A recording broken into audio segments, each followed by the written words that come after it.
नमस्कार प्रणाम। मेरा नाम डॉक्टर नंदमन तिवारी है।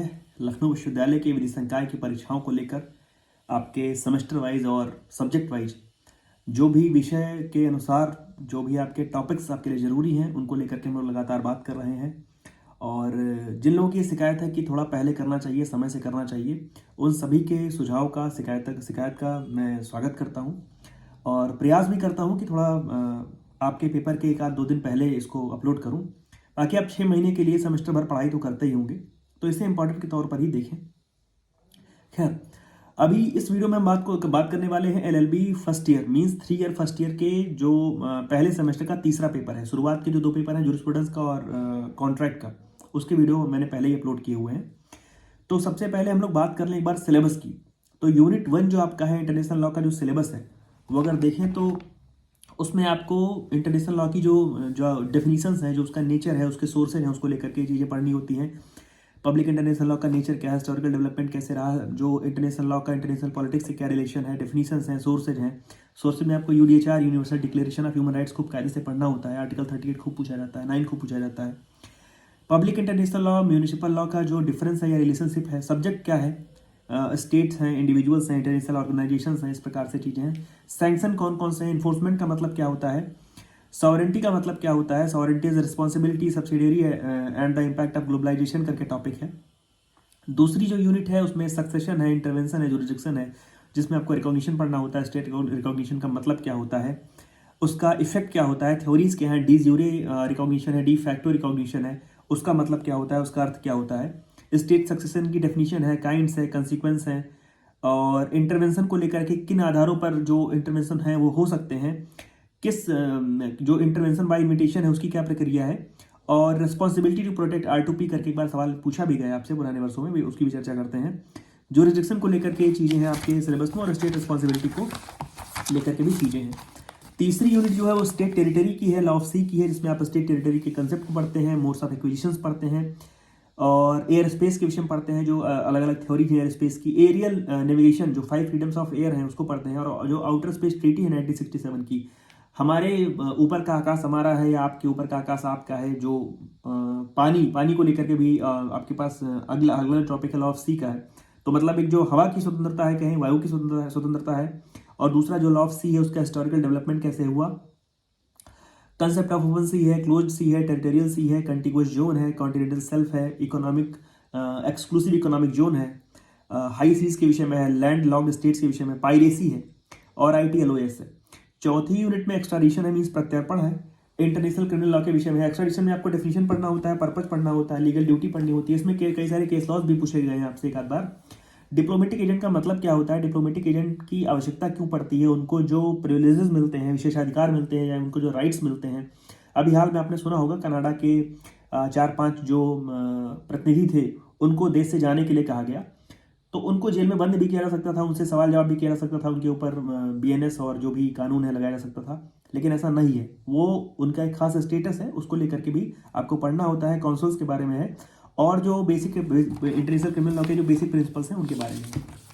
एक बार हम पुराने सवालों की अगर बात कर लें, जो पिछले वर्ष आपका पेपर आया था उसकी बात कर लें, तो अंतर्राष्ट्रीय विधि की परिभाषा को लेकर के सवाल पूछा गया था कि जो इंटरनेशनल लॉ है वो वैनिसिंग पॉइंट है जूरिस्प्रूडेंस का। अच्छा, इंटरनेशनल लॉ जूरिस्प्रूडेंस का वैनिसिंग पॉइंट है, किसने कहा था, इसको भी पढ़ लीजिएगा, समझ लीजिएगा। जैसे एक बार सवाल आया था कि ह्यूगो ग्रोसियस को इंटरनेशनल लॉ का फादर क्यों कहा जाता है, उनको जनक क्यों कहा जाता है, तो ह्यूगो ग्रोसियस के विषय में भी पढ़ना जरूरी है। और इंटरनेशनल लॉ की जो कई सारी अच्छी डेफिनेशंस कह लें, जिसमें विवाद नहीं है, जो बड़ी स्पष्ट हैं, बड़ी साधारण सी हैं, तो इंटरनेशनल लॉ की प्रयास करेगा कि 2 से 3 डेफिनेशन अलग अलग लोगों के हवाले से पढ़ करके जाइएगा। अगला सवाल आया था इंटरनेशनल लॉ के सोर्सेज को लेकर के। उसके बाद इंटरनेशनल लॉ के और जो स्टेट लॉ के बीच में रिलेशन है उसके जो प्रिंसिपल्स हैं उनको लेकर के सवाल आया था।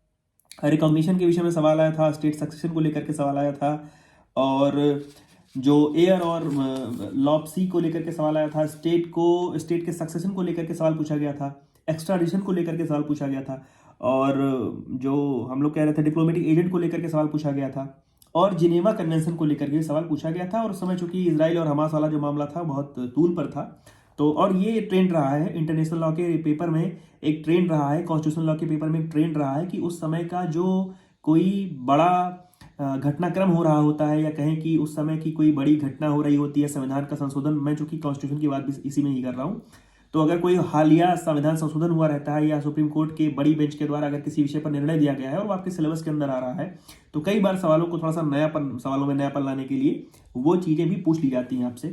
तो एक बार देख लीजिएगा कि इस समय इंटरनेशनल लॉ का जो बर्निंग इशू है, जो इस समय कहें तो ट्रेंडिंग टॉपिक है, वो क्या है, इस प्रकार से आप चीज़ों को समझ लीजिएगा।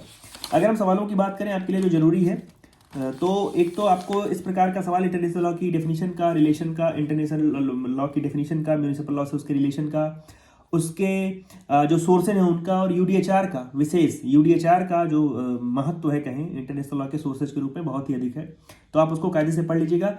ह्यूगो ग्रोसिस के बारे में जरूर पढ़ लीजिएगा। सॉवरेंटी को लेकर के जब आप पढ़ रहे हो तो वहां पर एक कंसेप्ट है, वेस्टफेलियन कंसेप्ट है, तो वेस्टफेलियन कंसेप्ट सॉवरेंटी का, जब आप अगर सॉवरेंटी वाले टॉपिक पढ़ रहे हैं तो जरूर पढ़ लीजिएगा, वो आपके लिए जरूरी है।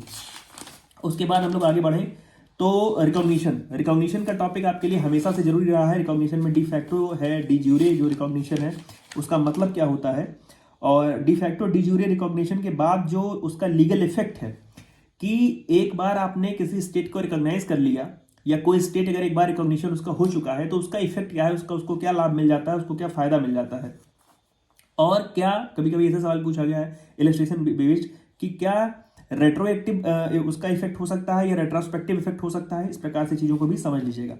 उसके बाद हम जब आगे बढ़ते हैं तो जो रिस्पॉन्सिबिलिटी टू प्रोटेक्ट, इंटरवेंशन जब आप पढ़ रहे हैं तो इंटरवेंशन में दो चीज़ें जरूर देखिएगा। एक तो ग्राउंड्स ऑफ इंटरवेंशन, किन आधार पर हस्तक्षेप किया जा सकता है, दो देशों के मध्य अगर युद्ध छिड़ा हुआ है तो तीसरा देश किस स्थिति में उसमें हस्तक्षेप कर सकता है, या किसी भी इंटरनेशनल लॉ के पर्सपेक्टिव से अगर बात करें, दो देशों के बीच में कुछ खींचतान है, कुछ चाहे वो औद्योगिक विवाद है या सीमा का विवाद है, जल का विवाद है, किसी प्रकार का विवाद है, तो किस स्थिति में कोई अंतर्राष्ट्रीय संगठन उसमें कूद सकता है, या किस स्थिति में कोई जो तीसरा स्टेट है other than those two party, कहें तो कॉन्ट्रैक्ट में वो प्रिविटी टू कॉन्ट्रैक्ट जैसा है, तो वहां पर आप रेस्पॉन्सिबिलिटी टू प्रोटेक्ट को कायदे से पढ़ लीजिएगा कि ह्यूमैनिटेरियन इंटरवेंशन का मतलब क्या होता है, ग्राउंड्स क्या क्या होते हैं, इंटरवेंशन बाय इमिटेशन क्या होता है, और उसका जो रिस्पॉन्सिबिलिटी है स्टेट की वो क्या हो जाती है। और हमने जैसा कहा कि जब आप सॉवरेंटी पढ़ रहे हैं तो वहां पर वेस्टफेलियन कंसेप्ट जरूर पढ़ लीजिएगा, क्योंकि उसके साथ जोड़ करके चीजें पूछी जाती हैं। उसके बाद एक तो आप स्टेट का जो सक्सेशन है, राज्य अर्जन जो है उसका जो ढंग है, उसके जो तरीके हैं, तौर तरीके हैं, उसको कायदे से पढ़ लीजिएगा। दूसरी चीज, एक तो आपको इंटरनेशनल क्रिमिनल लॉ के विषय में पढ़ना है, और वहां पर आप जब पढ़ रहे हो तो एक चीज, दो चीजें आपके लिए जरूरी है, दो सवाल आपके लिए बड़े बनते हैं। एक तो डिप्लोमेटिक एजेंट है या कॉन्सुल है, उसके बारे में सवाल हर साल पूछा ही पूछा गया है। तो डिप्लोमेटिक एजेंट को लेकर के आप अलग अलग प्रकार के जैसे सवाल हैं, जैसे अगर हम उसको पढ़ें, आपका सिलेबस पढ़ें, तो डिप्लोमेटिक एजेंट की मीनिंग क्या है, उसके फंक्शंस क्या है, उसको इम्यूनिटीज क्या मिलते हैं, उसका प्रिविलेजेस क्या मिलता है, और वेबर ऑफ इम्यूनिटी कब होगा, या कहें तो कोई डिप्लोमेटिक मिशन है उसका टर्मिनेशन कब होगा। तो कभी डिप्लोमेटिक एजेंट का मीनिंग और फंक्शन पूछा गया, कभी डिप्लोमेटिक एजेंट का इम्यूनिटीज और प्रिविलेजेस पूछा गया। तो आप डिप्लोमेटिक एजेंट का मतलब क्या होता है, उसकी भूमिका क्या है, राजनयिक अभिकर्ता भूमिका क्या है। आप सुनते होंगे कि भारतीय टीम कहीं खेलने जाती है तो वहाँ का जो हमारा दूतावास है वहाँ पर लोगों से मिलते हैं, या एक देश के प्रधानमंत्री राष्ट्रपति हमारे यहाँ पर आते हैं, या हमारे देश के प्रधानमंत्री राष्ट्रपति वहाँ जाते हैं, तो वहाँ के अक्सर आपने देखा होगा एम्बेसडर्स ही उनको रिसीव करते हैं, या देश का जो उनका अध्यक्ष है, मुखिया है, वो रिसीव करता है। तो वहां पर डिप्लोमेटिक एजेंट की भूमिका क्या हो जाती है, दो देशों के मध्य अगर कोई विवाद हो रहा है, दो देशों के मध्य कोई किसी विषय पर कोई सहमति नहीं बन पा रही है, तो जो सबसे पहली भूमिका है वो डिप्लोमेटिक एजेंट की है। आपने देखा होगा कि कई बार सीरिया में या कहीं पर जहां पर बच्चे फंसे या लोग फंसे, तो उनको जो लाने पर, वहां से जो लाने की व्यवस्था है, उसमें जो मुख्य भूमिका हो जाती है डिप्लोमेटिक एजेंट की हो जाती है, क्योंकि वहां पर वो हमारा प्रतिनिधित्व कर रहे हैं, या हमारे देश में उनके जो लोग प्रतिनिधित्व कर रहे हैं उनको क्या इम्यूनिटीज मिली हुई हैं ताकि वो अपना काम कर सके, अपने देश के लोगों के लिए काम कर सकें, और उनके पास क्या प्रिविलेजेस हैं यानी विशेषाधिकार हैं। आगे उसमें देखें तो एक्स्ट्राडिशन का मतलब क्या होता है। एक्स्ट्राडिशन का मतलब प्रत्यर्पण। यदि दो देशों के बीच में एक्स्ट्राडिशन की ट्रीटी है, अबू सलेम का केस आप देख सकते हैं, अगर दो देशों के मध्य एक्स्ट्राडिशन की ट्रीटी है, तो अगर एक देश का जो अपराधी है वो भाग करके अगर दूसरे देश में गया है, प्रोक्लेम्ड ऑफेंडर है, और अगर ट्रीटी है तो ही दूसरा देश अगर उस देश को जहां पर वो वांछित है, जहां पर उसकी आवश्यकता है, उसको वापस कर देता है कि हाँ आप इसको ले जाइए और अपना जो भी प्रक्रिया है उससे उसका पालन कीजिए। आप बहुत सारे ऐसे लोग का नाम भी सुनते होंगे हाल के डेट में, चाहे वो पॉलिटिकल नेम हो, चाहे वो बिजनेसमैन हो, जो इकोनॉमिक ऑफेंडर बोल लें, जो आर्थिक रूप से भगोड़े घोषित हैं, वो शायद ऐसे देशों में है जहां से हमारी ट्रीटी नहीं है और इस वजह से उनका यहाँ पर आना थोड़ा सा मुश्किल हो जा रहा है, संभव नहीं हो पा रहा। तो आप एक्स्ट्राडिशन जब आप पढ़ रहे हैं तो एक्स्ट्राडिशन का पर्पज देखिएगा, डेफिनेशन देखिएगा, लीगल ड्यूटी क्या है। अब ऐसा नहीं है कि हमारे देश में जिस तरीके से उसका ट्रायल होना चाहिए, जहां पर वो पकड़ा गया है वहां पर वो उसका ट्रायल वैसा करना शुरू कर दे। उनकी ड्यूटी है कि वो उसको एक्स्ट्राडाइट कर दे। तो प्रत्यर्पण का अर्थ क्या है, परिभाषा क्या है, उद्देश्य क्या है, आवश्यक शर्तें क्या है, इस प्रकार से चीजें देख लीजिएगा।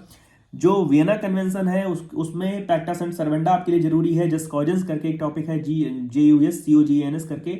जस्ट कॉजेंस का मतलब समझ लीजिएगा, पैक्टा sunt servanda का मतलब समझ लीजिएगा। जब आप इंटरनेशनल क्रिमिनल लॉ पढ़ रहे हैं तो इंटरनेशनल क्रिमिनल लॉ के डेवलपमेंट में, इंटरनेशनल क्रिमिनल लॉ के न्यूरम्बर्ग ट्रायल जरूर पढ़ लीजिएगा, न्यूरम्बर्ग ट्रायल जरूर पढ़ लीजिएगा। अगर आप जिनेवा कन्वेंशन चूंकि पिछली बार आया हुआ है तो कम संभावना लग रही है, इसलिए आप एक बार न्यूरम्बर्ग ट्रायल को जरूर पढ़ करके जाइएगा। वियना कन्वेंशन लॉ ट्रीटीज, और उसके साथ में मैंने कहा कि पैक्टा sunt servanda, तो पैक्टा sunt servanda देख लीजिएगा जरूर।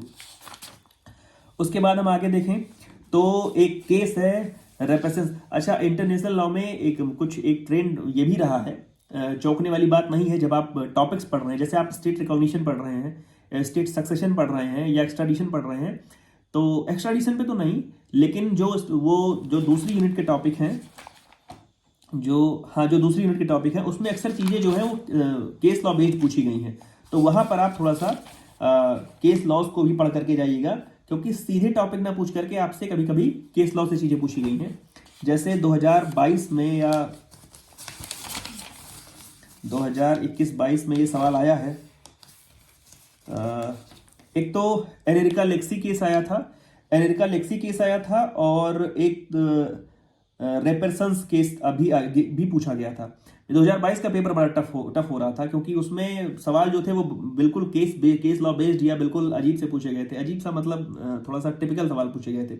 उसी में सवाल आया था कि ह्यूगो ग्रॉसियस को इंटरनेशनल लॉ का फादर क्यों कहा जाता है, और जो सॉवरेंटी का वेस्टफेलियन फीचर है उसके विषय में लिखिए, रेपरसेंस के विषय में लिखिए, रिस्पॉन्सिबिलिटी टू प्रोटेक्ट के विषय में जो मैं आपको बता रहा हूँ वो आया हुआ था। स्टेट की रिस्पॉन्सिबिलिटी आई थी, एनेरिका लेक्सी करके ये जो टॉपिक है ये आया था। तो इन सारे सवालों को आप एक बार कायदे से देख लीजिएगा। और मैं दोबारा कहूंगा कि इंटरनेशनल लॉ का जो पेपर है वो बहुत ही लिमिटेड लिखे जाने वाला पेपर है। उसमें बहुत ज़्यादा उसको विस्तार में जाने का या वर्णन करने का या लाइट मारने की आवश्यकता नहीं है। आपसे जो पूछा गया है टू द पॉइंट लिखने का प्रयास कीजिए। दूसरी बात यह है कि जो भी टॉपिक आप पढ़ रहे हैं, चाहे वो स्टेट रिस्पॉन्सिबिलिटी का पढ़ रहे हैं, स्टेट की सॉवरेंटी का पढ़ रहे हैं, या अगर आप इंटरनेशनल क्रिमिनल लॉ के विषय में पढ़ रहे हैं, तो केस लॉ पर जरूर ध्यान दीजिएगा।